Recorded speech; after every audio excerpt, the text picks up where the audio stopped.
You're following rules you never agreed to. Have you ever had that strange moment where you stop in the middle of your own life and realize you are doing things you never actually chose? Not dramatic things, not the obvious things, the quieter ones. The ones so normal, so woven into the fabric of everyday life, you almost don't see them anymore. Replying straight away, even when you're exhausted.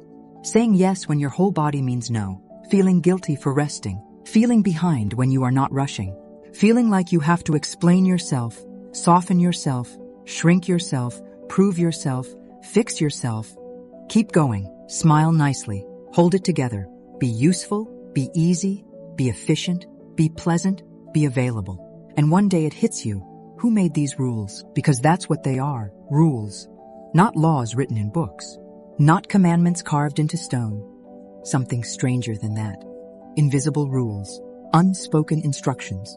A silent code handed to you so early, so casually, that by the time you were old enough to question it, it no longer felt like a code at all. It felt like you. That is the trick of it. The most powerful rules are not the ones shouted at you. They are the ones absorbed by you. The ones repeated through tone, atmosphere, pressure, reward, disappointment, silence, approval, and the little looks people give when you step out of line. That is how human beings are shaped. Not only by what we are taught directly, but by what we learn to survive. And that is why so many people are walking around believing their personality is simply their personality, when in reality, a large part of it is adaptation, a pattern, a role, a set of instructions they started following long before they had the language to refuse them. That is why someone can feel guilty for sitting down. Why another person panics when they have not replied to a message within 10 minutes. Why someone else feels deeply uncomfortable being disliked, even by people they do not even respect. Why rest can feel unsafe. Why stillness can feel wrong. Why saying no can feel almost physically painful. Why being seen can feel dangerous. Why speaking honestly can feel like stepping onto thin ice. People often think these reactions come out of nowhere. They don't. There is almost always a rule underneath. A hidden line somewhere in the mind that says, do not upset people. Do not be too much. Do not be difficult. Do not slow down. Do not disappoint anyone. Do not rest until everything is done. Do not draw attention. Do not fail. Do not stop. Do not be ordinary. Do not be needy. Do not let people down. Do not let your guard down. Do not make mistakes. Do not fall behind. And maybe the strangest part of all is this. Many of these rules were never actually spoken out loud. That is what makes them so difficult to catch. They are often inherited through atmosphere. The child who learns that love feels warmer when they are helpful. The teenager who learns that being quiet keeps the peace. The adult who learns that constant busyness earns approval. The person who notices, very early, that the world rewards performance faster than presence. So they adapt. Of course they do. Human beings are incredibly intelligent that way. We become what seems safest. We become what seems acceptable. We become what gets us through the room, the relationship, the family, the school system, the workplace, the culture. And after enough repetition, the rule stops feeling external. It moves in. It becomes internal narration. It becomes, this is just who I am. But is it? That is the question this video is really asking. Not who were you when everything was easy.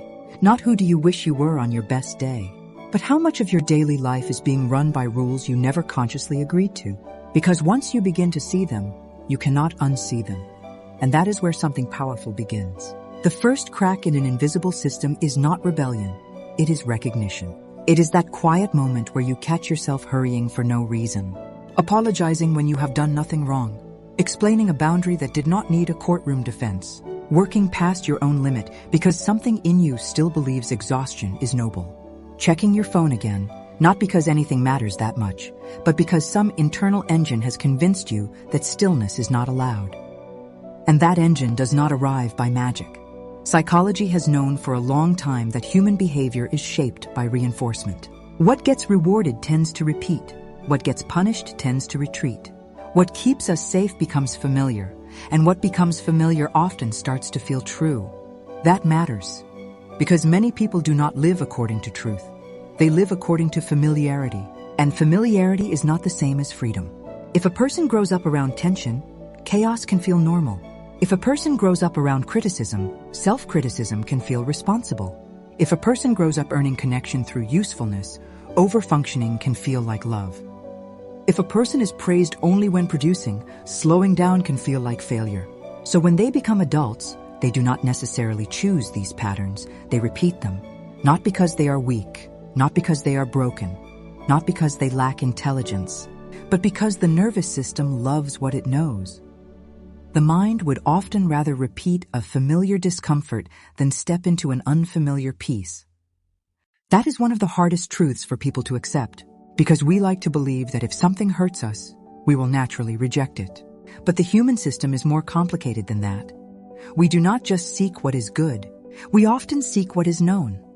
This is why someone can be desperate for rest and still feel unable to sit down. Why someone can want closeness and still push people away. Why someone can crave freedom and still live inside old patterns with military-level discipline. Invisible rules do not just organize behavior, they organize identity. That is why this topic matters so much.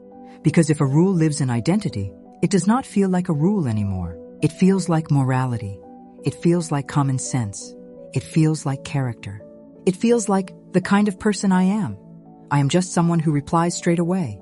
I am just someone who cannot relax. I am just someone who likes to stay busy. I am just someone who hates conflict. I am just someone who cannot switch off. I am just someone who always puts others first. I am just someone who needs to get everything done before resting. Maybe, or maybe you are someone who learned very early that doing otherwise came at a cost. And once you start looking through that lens, things become clearer. The woman who cannot enjoy her Sunday because she is thinking about Monday is not simply bad at relaxing.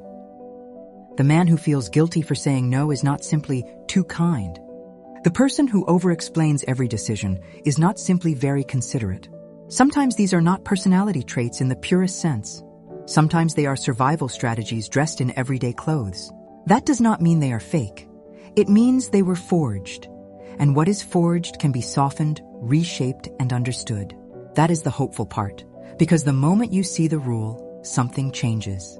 It may not disappear instantly. You may still feel it pulling on you. You may still hear its voice. You may still obey it for a while out of habit. But it is no longer invisible. And once a thing is visible, it can be questioned. That is where power returns. Not in becoming wild and reckless and rejecting every structure in your life. That is not what this is about. This is not about becoming allergic to discipline, responsibility, or care. It is about asking a cleaner question. Does this belong to me? Does this value belong to me? Does this pressure belong to me? Does this urgency belong to me? Does this guilt belong to me? Does this fear belong to me? Does this voice belong to me? Or am I still living by a code I inherited without consent? That question alone can change a life. Because think about how many decisions people make each day without ever pausing long enough to inspect the force driving them. They wake up and check the phone immediately. Rule, stay updated or you'll miss something. They answer messages while drained. Rule, availability equals goodness. They keep working when tired. Rule, rest must be earned. They avoid honest conversation. Rule, peace means never upsetting anyone. They stay in patterns that no longer fit. Rule, changing is risky, familiar is safer. They shrink around stronger personalities. Rule, stay manageable. They silence their instincts.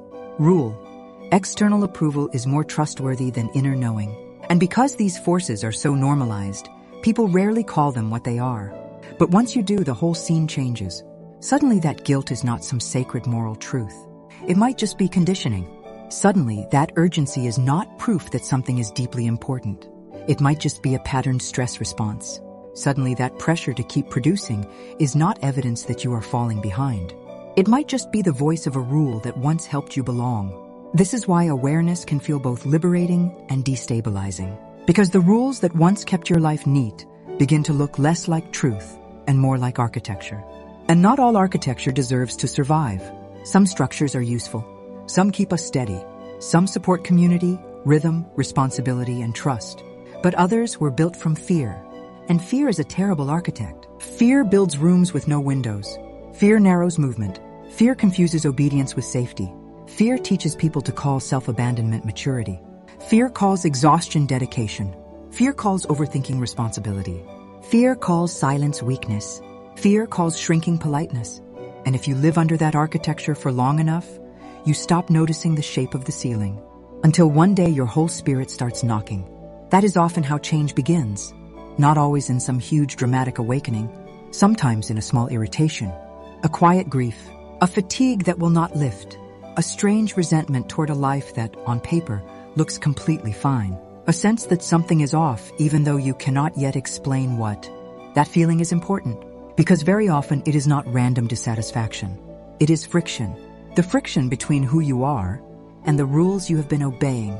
That friction can show up as burnout, as numbness, as procrastination, as people-pleasing fatigue, as feeling disconnected from your own voice, as resentment with no obvious villain, as the subtle ache of living slightly out of alignment for too long. And the instinct many people have is to treat the symptom, not the structure. They try to optimize harder, push harder, organize better. Fix the calendar, wake up earlier, buy a planner, become more disciplined, be more productive. Learn how to perform the same life more efficiently. Sometimes that helps for a while. But if the rule itself is the problem, improved performance only tightens the cage. That is why some highly capable people still feel quietly trapped. They have become excellent at obeying systems that do not honor them, and society often applauds that.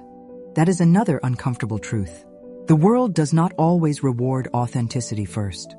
It often rewards predictability, output, speed, compliance, and smoothness. So people get very good at becoming readable to systems, easy to manage, easy to categorize, easy to use. But there is a cost. A person can become so practiced at meeting expectations that they lose contact with their own signal. They no longer know whether they want something or whether they simply feel they should want it. They no longer know whether they are tired or whether they have merely not earned rest yet. They no longer know whether they truly care or whether they are just terrified of disappointing people. That is why this kind of work matters. Not because everyone needs to throw their life upside down, but because without this level of honesty, people spend years building identities around rules they never consciously chose. And then they wonder why their own life can feel like a costume that fits, but does not breathe. So what do you do when you begin to notice these invisible rules? First, you stop glorifying automaticity. Just because a pattern is familiar does not mean it is wise. Just because a voice is loud does not mean it is true. Just because guilt appears does not mean you have done something wrong. Sometimes guilt is just the alarm bell that goes off when an old rule is being broken. That distinction matters enormously, because if every uncomfortable feeling is treated like a moral warning, change becomes impossible. Sometimes discomfort is not danger. Sometimes it is the sound of reorientation. A new boundary will feel strange. Rest will feel strange if exhaustion has become your normal. Slowing down will feel strange if speed has been your shield. Being honest will feel strange if self-editing has kept you safe. That does not mean you are moving the wrong way. It may mean you are finally moving outside the old rule book. Second, begin naming the rules, not vaguely, clearly. I must always be reachable. I must never disappoint anyone. I must keep going no matter how I feel. I must be productive to deserve peace. I must explain myself to be allowed a boundary. I must stay small enough to be accepted. I must handle everything alone. I must not let anyone see me struggle. I must be agreeable to be loved. Write them down if you need to. Hear how they sound outside your head. Because many rules lose a surprising amount of power the moment they are spoken plainly. They sound less like destiny and more like programming. Third, ask where the rule came from, not to wallow. Not to blame every person from your past forever. Not to turn your whole life into a court case. But to understand. Did this come from family atmosphere, school culture, workplace praise, social media pressure, past rejection, survival, fear, habit, a world that keeps teaching you your worth depends on output? Awareness is not about creating excuses. It is about creating clarity. And clarity changes how you work with yourself. Because when you understand that a harsh inner voice was learned, you stop treating it like divine truth. When you understand that your need to overperform was reinforced, you stop worshiping it as character. When you understand that your panic around slowing down is patterned, you can meet it with intelligence instead of shame. That leads to the fourth thing. Begin practicing small acts of disagreement. Not dramatic rebellion, not setting your whole life on fire for a symbolic breakthrough. Just small, steady acts that tell the old system, I saw that. Wait before replying. Rest before everything is finished. Say no once without a 10-page explanation. Leave something undone on purpose and survive the discomfort. Let a message wait. Speak a true sentence where you would once have softened it into nothing. Sit quietly long enough to hear what rises. Choose what is real over what is well-trained. These acts may look tiny from the outside. They are not tiny. To the old rulebook, they are revolutionary. Because each time you do that, you interrupt the automatic chain. Cue, response, reinforcement. Cue, response, reinforcement. That loop is how rules stay alive. Interrupt it enough times, and a different self begins to emerge. Not a fake self, not some polished higher version created for display. A truer self, one with more room in it, one with a little more silence between impulse and action, one who can feel guilt and still choose truth, one who can feel discomfort and still stay present, one who is no longer entirely governed by inherited instructions. That is real power, not domination, not image, not appearing unbothered online. Power in the deepest sense is the ability to stay in relationship with yourself while the old rules lose grip, to hear the command and not automatically obey it, to feel the pressure and still ask, does this belong to me? To know the difference between responsibility and conditioning, between care and self-erasure, between discipline and punishment, between peace and performance. That kind of power is quiet, but it changes everything. It changes the quality of your decisions, the quality of your relationships, the quality of your work, the quality of your health, the quality of your inner life. Because once the invisible rules begin to loosen, you are no longer spending all your energy upholding a system inside yourself that was never built with your full humanity in mind. You can breathe differently, move differently, speak differently, choose differently. And yes, some people around you may notice. That is often where the test comes. Because systems do not like interruption. People who benefited from your over-availability may not clap when you become less reachable. People who felt comfortable with your constant self-editing may not know what to do with your honesty. Places that reward over-functioning may not celebrate your balance. That does not automatically mean you are doing something wrong. Sometimes it simply means the old role was convenient. And one of the most difficult stages of growth is realizing that the version of you some people preferred was the version easiest to manage. That can sting, but it can also set you free. Because being loved for your compliance is not the same as being known for your truth. And at some point, every person has to decide which one they can live with. So if lately you have felt friction, fatigue, resentment, numbness, or the quiet sense that something in your life no longer fits, perhaps this is where you begin.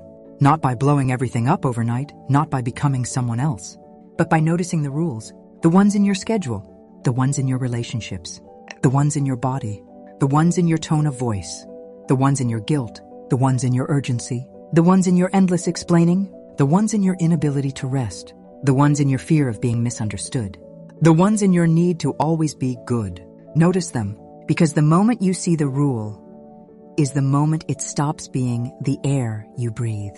And once that happens, you get something back. Choice, real choice. Not reaction dressed as choice, not fear dressed as wisdom, not guilt dressed as virtue. Choice. And from there, life begins to feel different. Not perfect, not effortless, but more yours, more honest, more spacious, more alive. So I want to leave you with a question, and I really want you to answer this in the comments, because I think it will help more people than you realize. What is one invisible rule you have been living by that you never actually agreed to? Maybe it is, I must always be available. Maybe it is, I am only worthy when I am productive. Maybe it is, I must keep the peace no matter what it costs me. Maybe it is, I cannot rest until everything is done. Maybe it is something you have never even put into words before now. Write it down. Let yourself see it. And if this video gave language to something you have been feeling but could not quite name, leave a like so I know to make more videos in this lane. Subscribe if you want to keep walking this path with me. As always, this has been Valkyrie. Thanks for stopping by. Until next time, be kind to yourself and others. Lanterns up, people.